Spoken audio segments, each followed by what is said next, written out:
Moraï Verabotai Mishpaha Ikara, chers auditrices et auditeurs. Allez, la Torah, on l'a étudiée 100 fois et nos maîtres disent que c'est pas suffisant. Celui qui étudie 100 fois, il faut qu'il étudie encore une fois de plus, ça veut dire 101 fois, Nachon? Ouais. Bon.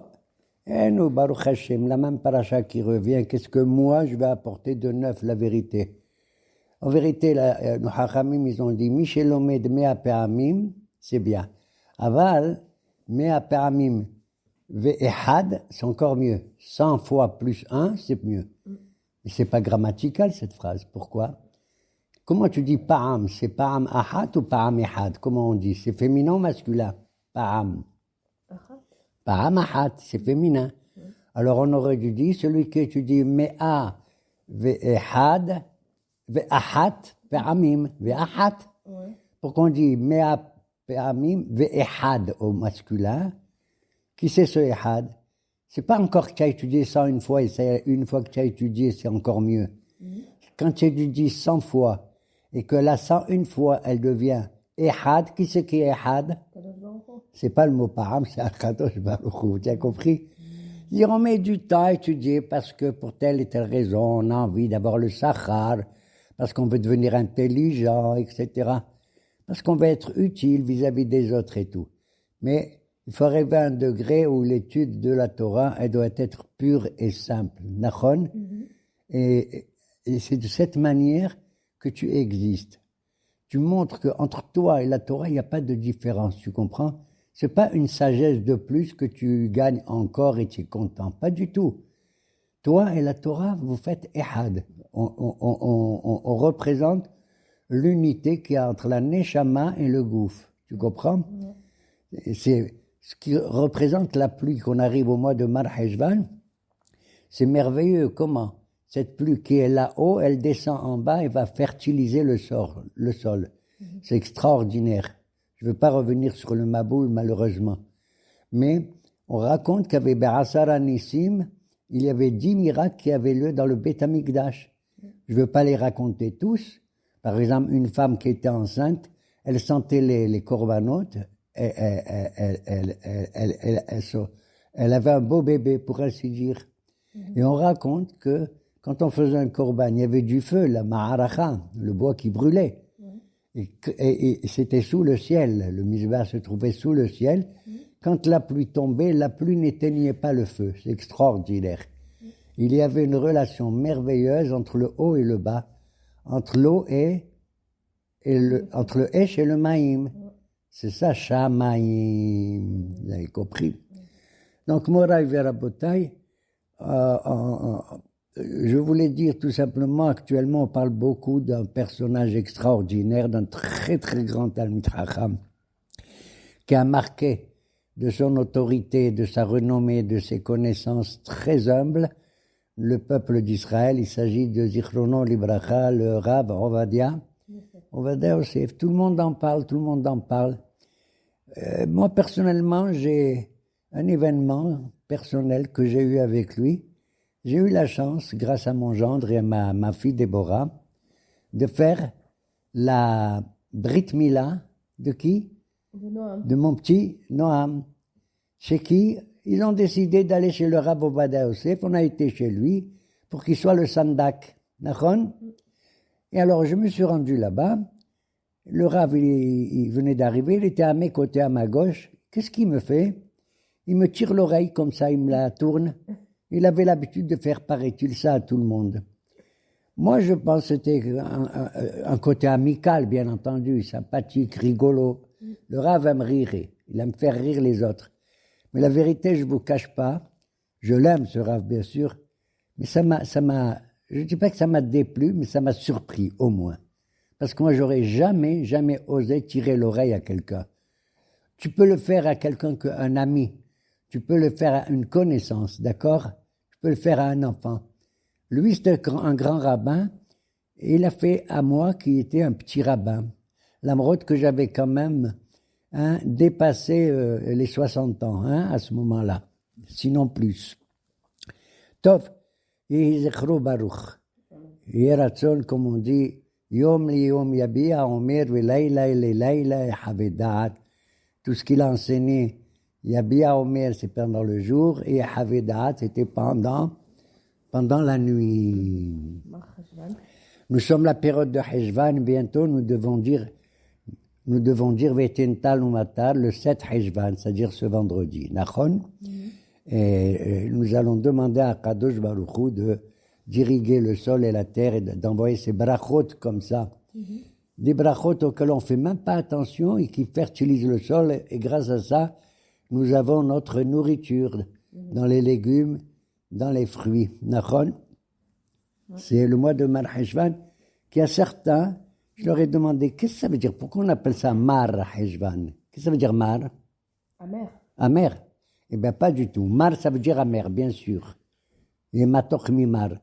Mais en vérité, non. La vraie traduction de Mar Heshvan, ça vient d'un verset de la Torah qui dit Hen goyim ke mar middeli, urshachach moznaim nehshabu. Les nations, ils ressemblent à une goutte d'eau. Mar, ça veut dire mar mideli, une goutte d'eau qui sort d'un seau tout entier. D'accord? Et les goyim, ils sont comme une goutte d'eau d'un seau. Urshachach moznaim, comme une poussière qui est sur une balance. Dis-moi, quand tu mets une poussière sur une balance, ça va la faire tomber?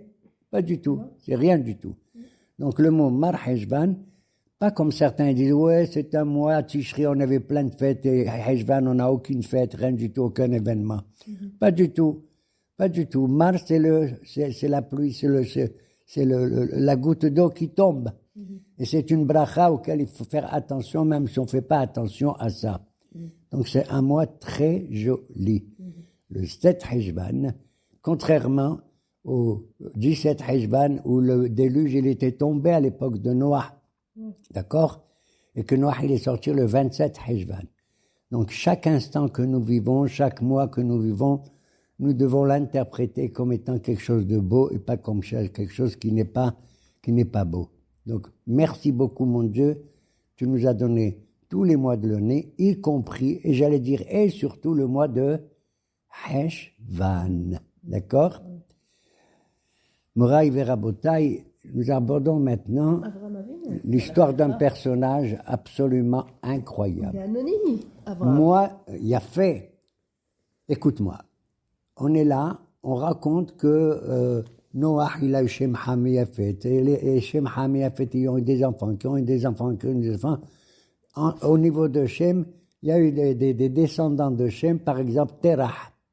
C'était le père d'un personnage qui s'appelle Avram, le père de Nahor, le père de Haran. C'est tout ce qu'on sait. Qu'est-ce que je m'en fous, moi? Voilà, on a cité.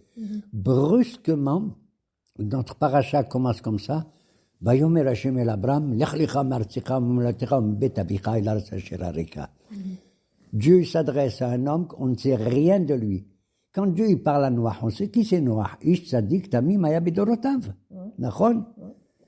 Mais là, Dieu s'adresse à un personnage inconnu, anonyme. Qui c'est ce Abraham? Brusquement, le bon Dieu lui parle. Eh bien, nous, on ne sait pas, mais en vérité, c'est Abraham qui a parlé le premier au bon Dieu. Comment il a parlé? En le recherchant. Je cherche où est Hachem. C'est le seul personnage qui, justement, a inventé, a trouvé du fond de son cœur le monothéisme, c'est-à-dire la croyance dans un seul Dieu. À l'époque où tout le monde était des païens, des rovdés avodah zara, y compris son père. Tout le monde connaît l'histoire qu'Abraham il avait cassé les idoles de son père. Son père Terah vendait des idoles à tout le monde. Et Abraham, avec sa seule intelligence et avec son cœur surtout, il s'est mis à rechercher. C'est pas possible. C'est pas possible que ce monde magnifique, par qui il est dirigé? C'est pas possible par des païens, par de l'idolâtrie. Il a dit c'est peut-être le soleil. Oh, mais le soleil, il s'en va il est en plein jour, il nous quitte pendant la nuit. Ah, c'est peut-être la lune. Non, mais la lune c'est fini. Après la nuit, elle s'en va. C'est peut-être les étoiles. Il a dit non. Après, il s'est dit c'est peut-être les nuages. Les nuages qui portent des choses merveilleuses avec eux. D'accord? Il a dit non, c'est pas les nuages, c'est le vent. Pourquoi? Parce que le vent, il pousse les nuages. Qu'est-ce qu'il y a de plus? Il cherche. Qu'est-ce qui est comment ça? Quelle est l'origine de chaque événement naturel auquel nous assistons. Et c'est là qu'il est arrivé à l'idée unique, un seul Dieu existe.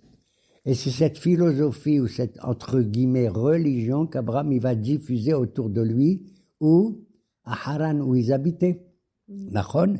À l'origine, il habitait à Ur Kasdim, que lui et son père ils ont quitté parce que Barmenan, il marchait mon Nimrod, il avait justement jeté Abraham dans la fournaise ardente, Nachon, dans le Kifshana Esh, et il s'en est sorti. Nachon. Et ils ont quitté Ur Kasdim pour aller à Haran. Et là-bas, Abraham, partout où il allait, Vaïkra Sham Beshem El Olam, il diffusait sa religion ou sa philosophie, d'accord, à tout le monde. Il voyait un individu, il parlait d'un seul Dieu, etc. Mais il n'avait pas de préférence. N'importe quel individu, à tel point qu'ils ont fait ve'et un effet chez Sherasu Beharan. Lui, il convertissait à ce monothéisme les hommes, et elle, sa femme, Sarai, elle s'appelait au début Sarai et pas Sarah, elle convertissait les femmes. Bon, ben c'est très bien. Voilà, on a une religion, je dirais, qui est diffusée partout, chez n'importe qui, dans n'importe quel pays. Kadosh Baruch Hu a dit non, ça c'est bien ce que tu fais, mais c'est pas suffisant. Tu as une religion, tu es un homme religieux, Abraham. Mais moi, je ne veux pas d'un homme religieux uniquement. Ce que je te demande, c'est de manifester, de faire en sorte que cette foi que tu as en Dieu, tu la confies pas uniquement à toi, mais à une nation entière qui va sortir de toi. C'est magnifique. C'est ça qu'il lui a dit, Lech Lecha. N'aie pas peur si je te demande de quitter ton pays, ta ville natale et la maison de ton père. Les gens en général, quand ils voyagent, ils sont fatigués. D'accord? Ils ne savent pas où se rendre et tout. Il lui a dit non. Wa abarechecha, je te bénirai. Si tu prends le mot wa abarechecha en gematria, ça a pour valeur numérique laquelle 248, c'est-à-dire la valeur numérique d'Abraham lui-même. Veni brechu becha kol mishpechot adama. Moi, je vais te bénir, va abarechecha. Et une fois que je te bénis, c'est moi, je ne vais pas bénir les autres. Veni brechu becha. La bénédiction, elle sera dans tes mains à toi, Abraham. Ils seront bénis par toi. Kol agoyim. Toutes les nations seront bénies par toi. Alors Abraham lui dit, mais attends, mon Dieu, écoute, je vais diffuser le monothéisme chez tout le monde, dans le cosmopolitisme, n'importe où. Le bon Dieu lui a dit, c'est bien, mais en vérité, je veux que tu ajoutes à ta religion, du monothéisme, la notion d'une médina, d'un peuple. El Haaretz. T'as compris? Voilà pourquoi qu'on vienne en Eretz Israël, c'est pas simplement qu'on doit être religieux, mais on doit être des citoyens. On doit construire un pays. Même s'il faut lutter contre ça, faire la guerre contre d'autres nations qui nous gagnent, qui veulent nous détruire, c'est être un goy qui est très très important, au même titre que toutes les nations du monde, on les appelle comment? Ou Motaolam, eh ben, s'il y a des Anglais, des Américains, des Chinois, des Japonais et tout, il faut que aussi les descendants d'Abraham, ils aient une nation à elle. Et l'influence d'une nation est beaucoup plus importante que l'influence d'un seul homme comme toi, Abraham. Toi, tu vas donner l'exemple, bien sûr. Mais je veux pas qu'il y ait un seul Abraham au monde. Je veux que grâce à toi, il y ait beaucoup d'Abraham dans le monde. Au sein du peuple juif. Et c'est merveilleux, d'accord? C'est pour ça qu'il est cosmopolitique. Il était cosmopolitique au début, et maintenant il va être ce que j'appelle un nationaliste. Il va fonder une nation. Ton influence est merveilleuse, puisque vous avez réussi à grouper beaucoup de gens autour du monothéisme, mais je veux maintenant qu'il y ait une nation, d'accord? Et cette nation aura beaucoup plus d'influence vis-à-vis du monde entier que la tienne aussi. La tienne est importante.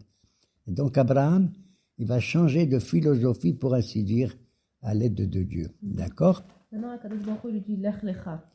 Rashi dit c'est pour les Anatra. Les Anatra ou le Tovatra, c'est pour ton bien. Ouais. Parce que les gens, ils ont peur, comme j'ai dit tout à l'heure, ils ont peur de quitter l'endroit où ils sont nés et tout. Quoi, il avait un travail, il avait du boulot, il avait un héritage, il avait tout ça. Quand tu quittes un endroit pour aller ailleurs, qui c'est qui te connaît? Qui c'est qui te connaît? Qu'est-ce que tu vas faire? Tu vas dépenser beaucoup d'argent, tu ne sais pas dans quel endroit tu vas habiter, etc. C'est dangereux. Mais Rachid lui dit, ne t'inquiète pas. Lech lecha. Si tu vas, c'est pour toi, pour ton intérêt. Et quand il lui a dit lecha aussi, ça veut dire lecha, toi seul tu voyages, va à la terre que je vais t'indiquer. Qu'est-ce qu'il fait Abraham? Il est toujours cosmopolite. Ve'et nefesh asher asu beharan. Tous les gens qu'il avait convertis à sa foi, ils vont venir avec lui. Et il va venir avec lui aussi son neveu, Nachon, le fils de son frère Han, qui s'appelle Lot. Qui d'ailleurs Lot était le frère de Sarai, la femme d'Abraham, Nachon. Et Lech Lecha. D'ailleurs, si tu vois, que caché dans tout ça, quel âge il avait Abraham quand il a quitté Haran pour aller en Eretz Canaan? 75 ans. Combien de temps il a vécu? 175. Donc, il lui a dit, Lech Lecha, ne t'inquiète pas, tu as 75 ans, et je vais te promettre que je vais t'ajouter encore combien? 100 ans. Quelle est la gématria de Lech Lecha? Lamet Chaf. Lamet c'est 30, Chaf c'est 20. Encore là, 30 et 20, ça fait en tout? Ça fait en tout ça. Tu vois ce hidouche? Lech Lecha. Je t'ajoute 100 ans à ta vie pour que tu puisses continuer la mission que toi-même tu as trouvée. Et c'est ça qui est merveilleux. Contrairement à tous les tzadikim dans la Bible, prends même Moshe Rabbeinu. Moshe Rabbeinu, on raconte d'où il vient, qu'est-ce qu'il a fait, comment il a connu le bon Dieu, il a tué l'Égyptien, il est allé à Midian et tout. D'accord? Et après, le bon Dieu se manifeste à lui dans le buisson ardent. Mais là, brusquement, Vayomer Hashem. Comment Dieu, il parle à un inconnu, à un anonyme, dont on ne savait rien du tout, alors qu'en vérité, cet homme-là, personne ne le savait, il a subi, tu sais combien de nisyonotes? 10 épreuves. C'est affreux. Bémet. On a dit la fournaise ardente. Et on va voir. Durant toute sa vie, la dernière de ses épreuves, la 10e, c'est la Hakeda de Yitzhak. Il lui demande de sacrifier son fils. Donc Abraham, cette fois qu'il avait en lui, si moi, j'avais une seule épreuve, je ne sais pas ce que j'aurais fait. Je me serais mis à pleurer, à crier, à hurler. Nachon? Abraham, tu l'entends pas crier ni hurler, alors qu'il va subir Asara Nisyonot. Ce chiffre 10, il revient partout dans l'histoire. Comme on dit par exemple, Asara Ma'amarot Nibra Olam. C'est avec 10 paroles que le bon Dieu, il a créé le monde. Si tu regardes au début de Bereshit, combien de paroles Dieu, il a dit? Vayomer Hashem Yehor, Vayomer Hashem, Vayomer. Il y a 9 fois Vayomer, et le mot Bereshit, c'est aussi une parole, parce qu'il n'y avait personne à qui parler. D'accord? Et il y a beaucoup de Asara comme ça. Asara Nisyonot, Asara Ma'amarot, Asara Nissim, ils ont été faits dans le Beth Amikdash, etc. Ce chiffre 10, c'est la perfection totale. Le chiffre 7, c'est la semaine. C'est-à-dire, on passe de la Homriyut à la Gdusha du Shabbat, mais qui se fait dans ce monde. Mais le chiffre 10, c'est le Olam Haba. C'est la perfection de tous les chiffres qui arrive à son ultime degré, Nachon, de 1 jusqu'à 10. Nachon. Et le 7, Sheva Mitzvot Bnei Noach. Le Sheva, les Sheva, voilà. Quand Akadosh Baruch Hu, d'ailleurs, il a créé le monde, il a créé d'abord Adam, Nachon, et il lui a dit, toi, quelle est ta mission? Tu as tout ce qu'il te faut, tout ce qu'il faut dans le Gan Eden. Mais Adam, il n'a pas compris, il lui a dit, le bon Dieu, je te donne tout, mais même quand tu as tout, que tu peux être heureux, il faut que tu pries le bon Dieu. Il faut adresser toujours Modéani et Fanecha au bon Dieu, d'accord? D'où je sais, Mohidouch, Moraï Verabotai. Tu prends le nom de Adam, Aleph, Dalet Mem, Nachon? Aleph. Qu'est-ce qu'il y a dans la lettre Aleph? Aleph, et après il y a Lamed Fe, Lef, Aleph, Lef, Lamed Pe. Dalet de Adam, c'est Lamed Tav, Dalet. Mem de Adam, c'est Mem, Me. Si tu prends ces lots, Laf, Lat et Me, tu les associes, ça donne le mot Mitpalel. Adam est fait pour prier le bon Dieu. Même s'il t'a tout donné, tu dois prier le bon Dieu, savoir qu'il existe et que tout vient de lui et pas de toi, automatiquement. D'accord? Akadosh Baruch Hu dit à Abraham, il lui dit pas où il doit aller en fait. Il lui dit la Haaretz asher ar'eka. Oui. Il lui dit, tu vas aller vers le pays où que je te montrerai. Abraham, il ne sait pas de quel pays il parle, où il va aller à droite, à gauche, devant, derrière. Alors il fait un premier pas, et à chaque fois, il demande au bon Dieu, mon Dieu, mais tu me dis, le pays que tu vas m'indiquer, où il est? Il lui dit, avance encore, avance encore, avance encore. Chaque pas qu'on fait, il faut toujours rechercher quel est le but que l'on recherche. Et ce but, c'est pas toi qui vas le fixer, c'est Akadosh Baruch Hu. Et il va aller à Halor Venaso, à Anegba. Au fur et à mesure qu'il avance, il va se rendre compte qu'il va aller vers le sud, que depuis Haran vers le sud, c'est Eretz Kenaan, Eretz Israël plus tard, d'accord? Ok? Voilà. Et aussi Abraham, quand son Lot, il a été chavouille, il est allé en guerre. Oui, bah, quand on a dit, Abraham a quitté Haran et il s'est associé à lui son neveu, qui est Lot, Nahon, le fils de Haran, avec tous les gens qu'il avait convertis, d'accord? Ils arrivent, avant la guerre dont tu parles, ils arrivent dans ce pays-là, oh, c'est merveilleux, le bon Dieu, je suis arrivé à Shrem, je suis arrivé à Bethel et je vais faire un sacrifice en ton nom et tout, brusquement. Bahir Avaret. Il y a une famine. Il n'avait pas de quoi manger, alors qu'il lui a dit Léanatra ou Tovatra, Nachon? C'est merveilleux le pays où tu vas. Qu'est-ce que c'est merveilleux? Tu veux encore une épreuve? Il dit, c'est ça le pays que tu m'envoies. C'était le seul pays au monde où il y avait la famine. Tous les autres, ils avaient de quoi manger. Qu'est-ce qu'il fait le pauvre? Il est obligé. C'est Pikuach Nefesh.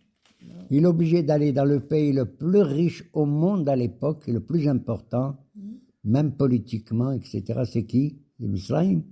C'est l'Égypte. Il va là-bas, et il se rend compte là-bas, quand il arrive, comment je vais faire. Et il raconte à sa femme, il dit, je t'en prie, ma femme, Sarai, je me suis rendu compte maintenant que tu es une femme belle. Quoi, il ne savait pas qu'elle n'était pas belle avant? Si elle était belle, bien sûr qu'il s'est rendu compte. Tu n'as pas le droit de te marier si tu ne vois pas la figure de ta prochaine épouse, Nachon, au moins. Alors pourquoi il dit, je sais maintenant que tu es une femme belle. Et mon neveu merveilleux, un de mes petits-fils, s'appelle Neria. Il me dit, mais papy, tu n'as pas compris. Quand Abraham, il a vu les Égyptiens et les Égyptiennes, sa femme, elle était pas seulement belle, elle était beaucoup plus belle encore que tout, tu as compris? Par comparaison avec le visage des Égyptiennes, je sais maintenant et ça c'est terrible que tu sois très belle, Barmenen.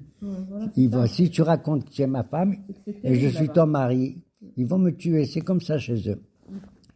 Et d'ailleurs, ils ont vu cette femme-là, ils ont tous raconté à Paro, ils ont dit, Paro, tu sais pas, elle est une femme la plus belle au monde.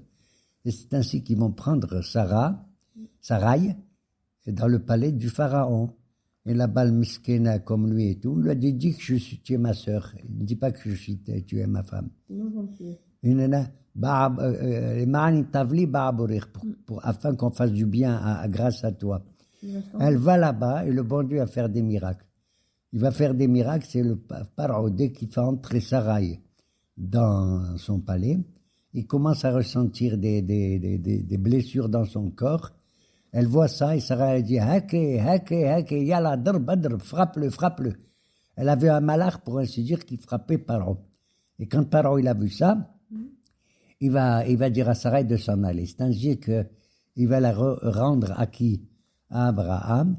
Non seulement ça, mais Pharaon va donner à Abraham un tas de choses, un butin énorme, plein de moutons, plein de vaches, et des serviteurs et des servantes, des hommes et des femmes qui vont servir Abraham et Sarai. Des choses colossales, absolument colossales. D'ailleurs, l'autre qui était avec Abraham, il était merveilleux à ce moment-là, il n'a pas ouvert la bouche. Lui aussi, il a reçu beaucoup de choses.